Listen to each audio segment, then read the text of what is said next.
Voters heading to the polls at the Dixie Convention Center this election were greeted with new signs. While most already know to bring their IDs to vote, they may not realize the ban on election labeling in support of their would-be candidates. It's always been code, so electioneering, you can't wear a t-shirt, a hat, you can't talk about campaign slogans, you can't wear the campaign slogan. That's not allowed according to Utah code. So just making sure people are aware of it before they even come in, so it's not an issue. As usual, IDs are checked at the polls to make sure voters are registered. If they aren't, they may file for a provisional ballot. Each ballot at this polling place is individually printed out specifically for the voter's district, so there are no extra ballots floating around. After receiving their ballots, voters mark their choices, and then they're placed in reading machines and tabulated to be counted. And those who vote get an I voted sticker. And those who received ballots in the mail can simply drop them off at the official ballot boxes. Besides being close to the Thanksgiving holiday weekend, the late election this year in Utah may also account for less ballots being cast in person on Election Day, as well as ballots being mailed in that are still being counted. Not very busy. We can handle a lot more.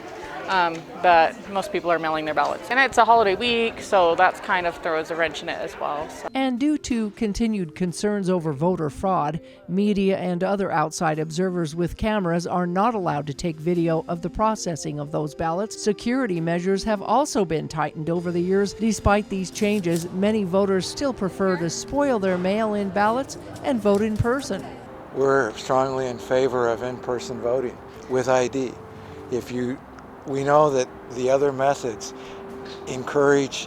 open up doors for people to do It is more secure. Fraudulent stuff. It is more secure to vote in person with ID. And this election has several local seats up for grabs, as well as a bond issue in St. George. You don't eeny, meeny, miny, moe. You do read up on the issues so that you know beforehand. Elections matter. They have consequences. Younger generations are also trying to make their voices heard. We both think it's really important to vote. As different of views as 20-something-year-olds will have as like older people, I think it's just important to vote and share our voice and what we think. I follow an account on Instagram that was posting a lot of stuff leading up to this, and they said like, talk is cheap, but you have to vote if you want to actually make a difference. And I was like, I probably should go vote so that I'm not just like posting on your Instagram story only does so much. Right.